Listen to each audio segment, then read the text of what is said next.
Welcome to my YouTube channel. आज हमारी Python series का डे 2 है। डे 1 में जो मैंने आपको पढ़ाया था वो मैंने आपको पढ़ाया था इंट्रोडक्शन, जिसमें मैंने आपको बताया था कि पाइथन क्या होता है और हम पाइथन को कहाँ कहाँ पर यूज़ करते हैं रियल लाइफ में। और हमने कंपाइलर और इंटरप्रेटर के बीच में डिफरेंस पढ़ा था और हमने साथ में एक बहुत छोटा सा कोड बनाया था जो था हमारा एक स्टेटमेंट को प्रिंट करवाना। अगर हमें कोई भी स्टेटमेंट प्रिंट करानी है तो उसे कैसे प्रिंट कराते हैं वो मैंने आपको बताया था। अगर आपने पिछली वीडियो नहीं देखी तो पहले आप पिछली वीडियो जाकर देखना, ताकि आपको आगे का कंसेप्ट्स क्लियर होते रहे। देखो, अगर आपने कोई भी वीडियो अगर मिस कर दी तो आपको आगे के कंसेप्ट समझ नहीं आएंगे, और आगे के कंसेप्ट्स के लिए पुराना कंसेप्ट क्लियर होना बहुत ज़रूरी है।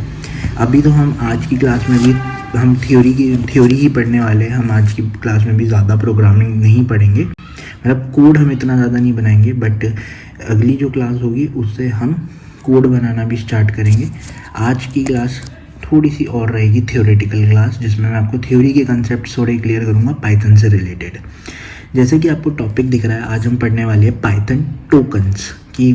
टोकन्स होते क्या है पाइथन के अंदर? टोकन्स बेसिकली क्या होता है, बहुत ही स्मॉलेस्ट यूनिट होती है एक प्रोग्राम की। मतलब एक चीज़ याद रखना, एक जो प्रोग्राम होता है ना उसमें, या कोड जिसे कहेंगे, वो हमेशा टोकन्स की मदद से ही बनता है। उसमें हम इन टोकन्स को ही यूज़ कर रहे होंगे। ये हमारे पास 5 टोकन्स होते हैं, हम इन्हीं को यूज़ कर रहे होंगे, हम और किसी चीज़ को यूज़ नहीं करेंगे। तो कौन कौन से होते हैं? कोई आपसे पूछे टोकन्स क्या है तो आप बोलोगे स्मॉलेस्ट इंडिविजुअल यूनिट। जैसे अगर मान लो मैं कोड बनाता हूँ, फॉर एग्जाम्पल मैंने कोड बनाया, तो उस कोड के अंदर ये 5 चीज़ें ही यूज़ हो रही होगी। जैसे जैसे हम आगे कोड बनाना सीखेंगे तो उसमें मैं आपको बताऊंगा कि देखो ये टोकन था, देखो ये टोकन था, ये टोकन है। तो हम एक कोड जो है वो प्रॉपर टोकन से ही बनता है, और टोकन को हम लेक्सिकल यूनिट्स भी कहते हैं। साथ में कितने टाइप के टोकन्स होते हैं हमारे पास?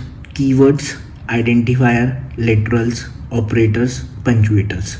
अच्छा, एक चीज़ और, अगर आप इन नोट्स की PDF चाहते हो तो भाई कमेंट में PDF लिख देना। मैं आपको इन हैंड रिटन नोट्स की PDF भी एक ड्राइव फॉर्मेट में आपको मैं प्रोवाइड कर दूंगा।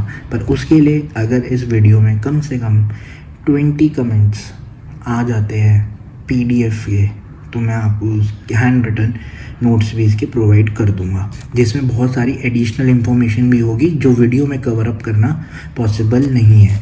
वीडियो में प्रॉपर मैं आपको हर एक चीज़ डिटेल में बताऊंगा, बट कुछ चीज़ें ऐसी होती हैं जो मैं आपको वीडियो में आपको प्रॉपर वे में लिख कर नहीं दिखा सकता, बट वो समझा सकता हूँ, बट वो उस नोट्स में प्रॉपर वे में लिखे हुए भी होंगे। तो चलो अब हम इन टोकन्स के बारे में एक एक करके डिस्कस करते हैं कि कीवर्ड्स क्या होते हैं, आइडेंटिफायर्स क्या होते हैं, लिटरल्स क्या होते हैं, ऑपरेटर्स क्या होते हैं, पंचुएटर्स क्या होते हैं।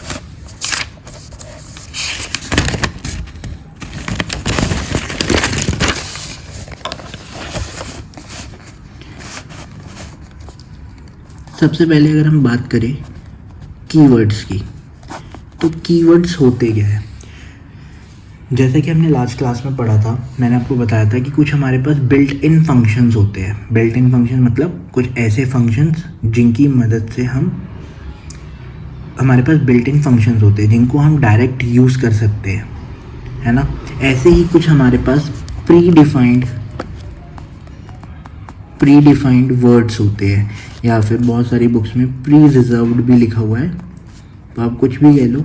हमारे पास कोडिंग के अंदर बहुत सारे ऐसे वर्ड्स होते हैं जो पहले से ही फिक्स्ड होते हैं, जिनको हम सिर्फ उसी के लिए यूज़ कर सकते हैं, हम उनको किसी दूसरे तरीके से यूज़ नहीं कर सकते। अब ये दूसरा तरीका क्या होता है, ये हम पढ़ेंगे वेरिएबल्स में, कि हम उनको ऐसा वेरिएबल यूज़ नहीं कर सकते, या कोई फंक्शन के नाम को, मतलब एज एन आइडेंटिफायर हम यूज़ नहीं कर सकते। हम सिंपल सी बात ये बोलेंगे कि हम उनको एज एन आइडेंटिफायर यूज़ नहीं करेंगे। अब आइडेंटिफायर क्या होता है इसके बाद हम वही पढ़ने वाले हैं। पर सबसे पहले पाइथन जो हमारे पास कीवर्ड्स होते हैं वो क्या है? प्री डिफाइंड वर्ड्स, मतलब कुछ ऐसे फिक्स्ड वर्ड्स जिनका पहले से एक फिक्स्ड काम है, फिक्स्ड पर्पस के लिए उनको यूज़ करा जाता है। जैसे कि फॉर एग्जांपल अगर मैं आपको दूं तो हम फॉर का इस्तेमाल करते हैं, ब्रेक का इस्तेमाल करते हैं, इफ़ का इस्तेमाल करते हैं, एल्स का इस्तेमाल करते हैं, वाइल का इस्तेमाल करते हैं। ये सारे के सारे हमारे पास कीवर्ड्स हैं। इनको हम आगे डिटेल में कोडिंग के अंदर यूज़ भी करने वाले हैं।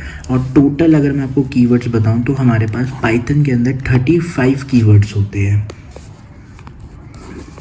सेकेंड थिंग, सेकंड मैंने आपको बताया था आइडेंटिफायर के बारे में। देखो आइडेंटिफायर क्या होता है, किसी भी चीज़ को आइडेंटिफाई करने के लिए जो भी हम यूज़ करें वो आइडेंटिफायर। जैसे हम पढ़ेंगे वेरिएबल्स के बारे में। वेरिएबल्स क्या होता है, वेरिएबल्स बेसिकली डेटा को स्टोर करने के लिए हम जो लिखते हैं। जैसे आपने याद करो, आपने 6th-7th क्लास में वेरिएबल्स के बारे में पढ़ा होगा अलजेब्रा के अंदर, कि वेरिएबल्स होते थे एक्स वाई ए बी, इनकी कुछ ना कुछ वैल्यू होती थी जो कि निकालने के लिए आती थी। जैसे एक्स की वैल्यू आप निकालते थे, जैसे एक्स की वैल्यू 5 हो गई, तो यहाँ पे एक्स क्या है, ये एक वेरिएबल है और उसकी वैल्यू क्या है 5, ये एक डेटा है जो कि हमने इस वेरिएबल में स्टोर कर रखा है। तो इन्हीं को हम वेरिएबल्स को हम क्या बोलेंगे, आइडेंटिफायर्स कहेंगे। फिर मैंने आपको लास्ट क्लास में याद हो तो मैंने आपको बताया था कि हमारे पास कुछ यूज़र डिफाइंड फंक्शंस होते हैं जो हम बनाते हैं। यूज़र डिफाइंड फंक्शन मतलब हम कुछ फंक्शंस ऐसे भी है जो अपनी मर्जी से बना सकते हैं, तो उनको भी कुछ ना कुछ नाम देने पड़ेंगे, उनको भी हम आइडेंटिफायर्स कह सकते हैं। अभी हम वेरिएबल के बारे में और थोड़ा सा डिस्कस करेंगे at the end of the video. आपको वेरिएबल्स के बारे में मैं आपको सारी चीज़ें बता दूंगा, क्योंकि हम किसी भी चीज़ को ऐसे ही वेरिएबल नहीं बनाते, हमें कुछ रूल्स ध्यान रखने होते हैं वेरिएबल्स को बनाने के लिए। तीसरा जो मैंने आपको बताया था वो था लिटरल्स। लिटरल्स क्या होते हैं, जैसे कि मैंने एक वेरिएबल ले लिया x और इसकी मैंने एक वैल्यू असाइन कर दी 5, तो ये क्या है, ये एक ये एक नंबर है, मतलब ये एक कांस्टेंट वैल्यू है कि मैंने एक x नाम के वेरिएबल को मैंने 5 असाइन कर दी, तो ये एक लिटरल है। और ये कैसा लिटरल है, ये एक नंबर वाला लिटरल है। ऐसे अगर मान लो मैंने एक a नाम का वेरिएबल बनाया और उसको एक वैल्यू असाइन कर दी डबल कोट्स में हेलो, ठीक है, स्पेलिंग को छोड़ देना, बट तो इसको हम बोलेंगे स्ट्रिंग लिटरल, कि ये कैसा लिटरल है, स्ट्रिंग लिटरल है। तो कोई भी वेरिएबल को जब हम एक वैल्यू फिक्स्ड डिफाइन कर देते हैं कि ये वेरिएबल की वैल्यू यही रहेगी, तो उसी को हम क्या बोलते हैं, लिटरल्स बोलते हैं। इसके बाद फोर्थ,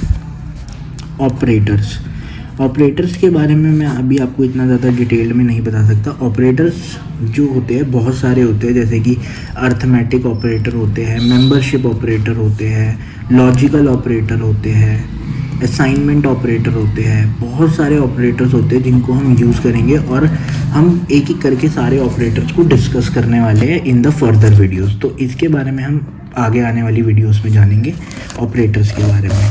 लास्ट जो हम ये है पंचुएटर्स क्या होते हैं, कुछ स्पेशल कैरेक्टर्स जो हम जैसे यूज़ करें, जैसे फॉर एग्जांपल कोलन हो गया, कॉमा हो गया, हैशटैग हो गया, ये सब चीज़ों को हम क्या बोलते हैं, पंचुएटर्स बोलते हैं।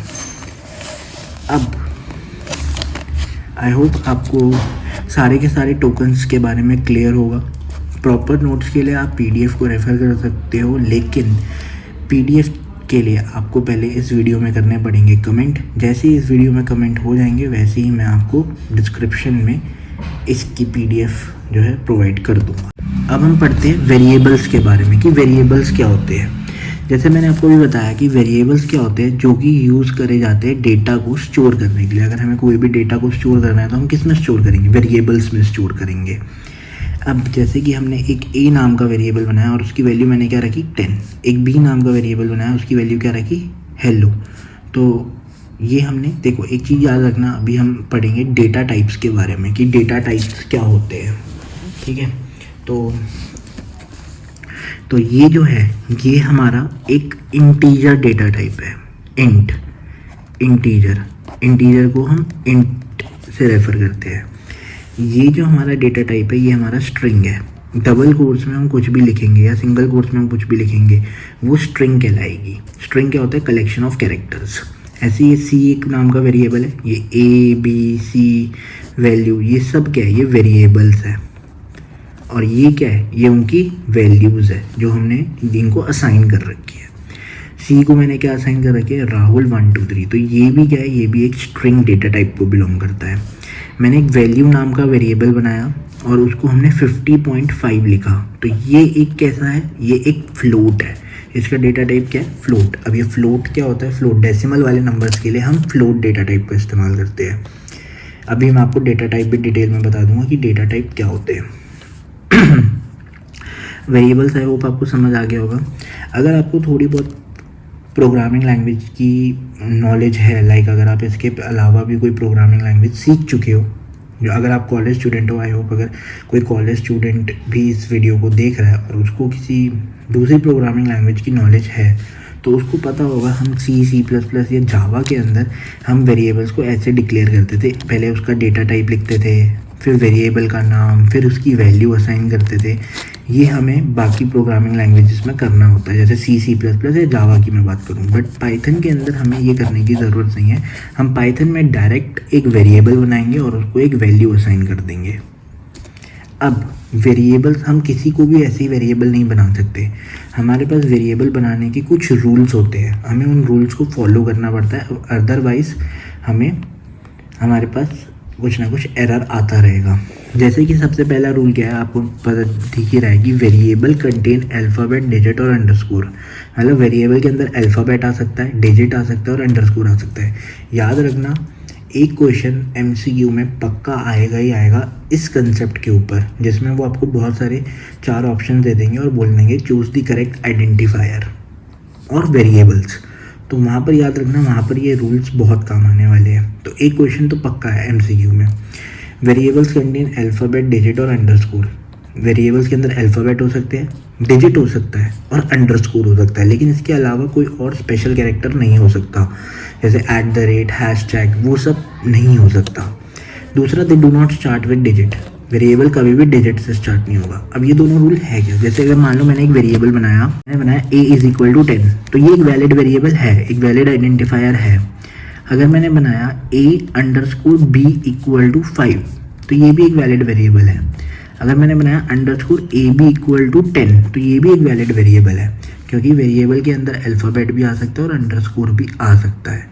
और अगर मैं बनाता हूँ a8 = 9, तो ये भी एक वैलिड वेरिएबल है, क्योंकि वेरिएबल के अंदर डिजिट आ सकता है। बट दूसरा रूल क्या कहता है कि कभी भी एक वेरिएबल डिजिट से स्टार्ट नहीं होगा। मतलब a8 = 9 ये पॉसिबल नहीं है। अगर मैं चाहूँ तो मैं किसी के नाम को भी ऐसा वेरिएबल रख सकता हूँ। जैसे मान लो मैंने लिख दिया राहुल = 7, तो ये भी एक वैलिड वेरिएबल है। राहुल भी यहाँ पे एक वेरिएबल की तरह काम करेगा, ठीक है। अब वेरिएबल में ऐसा कुछ नहीं होता कि स्मॉल बनाओ, कैपिटल बनाओ, हम कैसे भी बना सकते हैं। अल्फ़ाबेट स्मॉल भी यूज़ कर सकते हैं, कैपिटल भी यूज़ कर सकते हैं। सेकंड पॉइंट भी आई होप आपको क्लियर हो गया होगा कि वेरिएबल कभी भी डिजिट से स्टार्ट नहीं हो सकता, हाँ अंडरस्कोर से स्टार्ट हो सकता है। बहुत सारे बच्चे क्या गलती करते हैं, वो ये गलती करते हैं, अगर क्वेश्चन आता है चूज़ दी इनकरेक्ट आइडेंटिफायर या करेक्ट आइडेंटिफायर, तो इसको वो इनकरेक्ट मानते हैं, जो कि गलत है। ये करेक्ट है, ये जो है ये करेक्ट है। Keywords can not be a variable. मतलब जो अभी हमने कीवर्ड पढ़े थे, कीवर्ड क्या होते हैं, प्री रिजर्व वर्ड या प्री डिफाइंड वर्ड, जिसका एक फिक्स मतलब है कोडिंग के अंदर, उनको हम कभी भी वेरिएबल की तरह यूज़ नहीं कर सकते। जैसे फॉर एग्जांपल अगर मैं लिखता हूँ if = 7, तो ये एरर प्रोवाइड करेगा। क्यों? क्योंकि if एक कीवर्ड है। अगर मैं लिखता हूँ for = 9, तो ये भी एक एरर प्रोवाइड करेगा, क्योंकि for एक कीवर्ड है। अगला, variable do not contain space. Variable में स्पेस नहीं आ सकता। जैसे अगर मैंने एक वेरिएबल बनाया ab = 9, तो ये यहाँ पे एरर प्रोवाइड करेगा। क्यों? क्योंकि इसके यहाँ पे स्पेस है, स्पेस कभी नहीं होना चाहिए। आई होप आपको वेरिएबल्स क्लियर हो गए होंगे। वेरिएबल्स में अगर कोई भी डाउट है या आज की क्लास में अगर आपको कोई भी डाउट है तो आप मेरे को कमेंट कर सकते हो। कमेंट करके आप मेरे को बता सकते हो अपने डाउट को, और मैं आपको उसके रिगार्डिंग आपको कमेंट में ही आंसर कर दूंगा, या फिर मैं एक सेपरेट वीडियो बनाकर आपके उसमें सारे डाउट्स क्लियर कर दूंगा। बाकी आज की इस वीडियो में हमने पाइथन टोकन्स के बारे में पढ़ा, कितने टाइप के टोकन्स होते हैं, वेरिएबल्स क्या होता है। नेक्स्ट क्लास में हम डेटा टाइप के बारे में पढ़ेंगे और साथ में ही हम थोड़ा बहुत कोड भी बनाना स्टार्ट कर देंगे। बाकी मिलते हैं फिर नेक्स्ट वीडियो में, तब बाय बाय।